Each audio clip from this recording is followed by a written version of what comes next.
How's it going, YouTube? Collection today with another video, and today, guys, what the bring to you is going to be the 10 best tech cards right now, especially for your sideboard. That I hope this is going to be really helpful going into your future events. Right now, I feel like the game has opened up quite a little bit. There's a few decks really slipping through the cracks, and it's not just Mitsurai or Malice anymore. There's quite a few that you got to look out for. We got to keep our side decks as objective as possible, but still being as wide as possible. So I'm going to be showing you quite a few options today that you can play to do really well with. If you want to check my sponsors on RW, Cloud, Gem, Arla, Imperium, Dragonshield, or Grimoire, definitely go ahead and do so all down below in the description. Subscribe to the channel if you haven't already. We're aiming for 30,000 subscribers. We are on our way. We are around the corner from 24,000. Subscribe. Let's hit 30 grand. And let's hop right on into our first slide. The first one I have for you today is going to be Deck Lockdown. This is the card I've been talking about for videos on end. I think this card is going to be insane again. We've seen this card be very phenomenal before back in Snake Eye format. Now more than ever, it's going to be even better. This card is fantastic. It beats all the wide matchups. It beats all the really relevant matchups. You can't summon from deck. You can't search.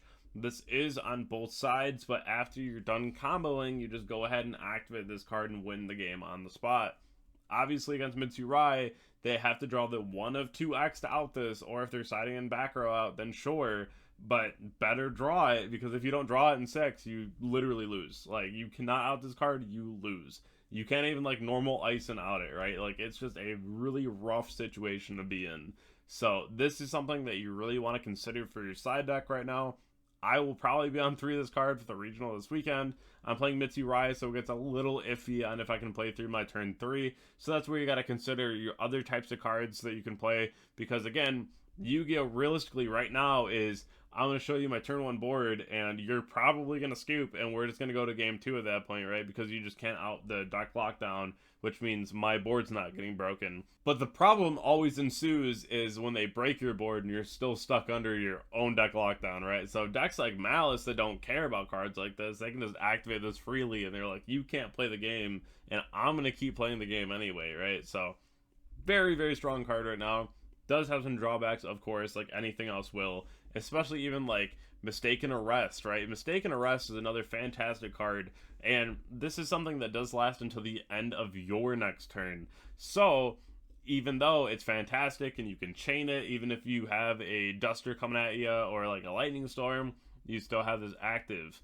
But again, you just want to make sure that you can play on that turn 3 if you get that far, to where you're not just going to lose because you're like, oh wait, I need to search myself, right? So it can get a little awkward. That's where you want to set up as much follow-up as possible the turn before you're going to be activating this, because you really want to make sure that you can just go ahead and kill on turn 3. Whereas if you don't set yourself up properly, this can be a huge issue. Mitsurugi Raizero being the best deck in the room right now really isn't that big of a surprise, so why not have one of the best options off of Thrust that you can possibly have? And if you're already playing cards like Foolish Burial good in your deck, let's say you're playing like White Forest, you can just play Mischief of the Knowns, because this is a double usage card on the field and in the graveyard. It's absolutely phenomenal. This is something that is going to help you go a lot further in the matchups, because when your opponent goes to activate that ritual spell, they need another card in their hand after trying to ritual from hand to go ahead and make sure that they have enough levels to tribute for the monster from deck. Because again, you have to be able to equal or exceed the levels. So if the only card you had in your hand was that Habakiri to go ahead and tribute, and you have no other reptiles anywhere on field or in hand, you're kind of just done for at that moment, you know? But this is mostly for the Raizero cards as well. The card is super fantastic into the best deck in the game right now. It is relatively cheap, and it's something that you can just go ahead and thrust set. It's something that you should own and you should be playing. I've been talking about this card endlessly. I think that if you're already playing the dominance cards in your deck, you should be on 1 song in your side with 2 thrust. This card's fantastic. It's going to be able to not net you just a negate, but also a search for a dominance card. It is so solid because you're getting 2 out of 1, and you're able to just stop so much that your opponent's trying to do, let alone searching dominance impulse for the most part. There's not many decks that can play Purge, but there's a lot of decks right now that can play Impulse, and that card is broken. So that's something where if you have an opportunity to be able to play Impulse right now, you 110% should. It should be in your main deck. It's a 3 of. That card is the best card in the game. But Song is definitely another card that is absolutely phenomenal. 2 thrust, 1 song on the side will go a very long way. Now the next two I'm going to talk about together, and that's going to be Super Poly and Ultimate Slayer. I think both of these cards should be around your deck list. I think they both work really well in tandem. You can send Bucephalus, which can then send the Garura for the draw, which means that you're also playing the Garura target for Super Poly, which is fantastic. You can also send Mirror Logic to go ahead and out the Detonator and then out the Cross or the Mirakumo. Then you also have Super Poly, which is good going first or second because you can set it and really interrupt your opponent, or just go second and just crack the board. The two best targets right now for Super Poly are just going to be the Earth Golem and the Garura. They're both fantastic outs right now. Mud Dragon is pretty bad at the moment. There's just not a lot of situations where it comes up. There's a lot of mono decks or like half mono situations that you really have to pay attention to. That's where the Garura comes up so much. And then Earth Golem for Malice, of course. Even if it's not the most popular deck at the moment, it's still something that you'll play against quite often. So you want to make sure that you have that target as well. But I do think both these cards are really phenomenal moving forward. With the amount of decks still playing the 1-of Pot of Prosperity, I'm surprised we're not still seeing the 1-of Anti-Spell. This card is absolutely insane right now. It's super bonkers into Malice because you shut off the field spell and you really force them into the normal summon that you want them to do, because a lot of times you have Perulia or you have ways to go ahead and just clear the normal summon with things like Murakumo. So that's going to give you a lot of opportunity to just go ahead and force your opponent to do things in their play lines that they wouldn't rather do. Of course, you'd want to start off with things like the field spell to kind of just like bait out other interruptions, but when you tell your opponent like you have to normal to play the game, it can get a little awkward for them. So cards like this put people in really awkward situations, and that's where Anti-Spell is really going to shine. Anti-Spell, in my opinion, is really reminiscent of back when we had Tri-Grade format and we would go Prosperity after we go through like, what, 75% of our deck, and then just kind of search IO, right, in the next 6 reveals, because the odds it's going to be there are really high.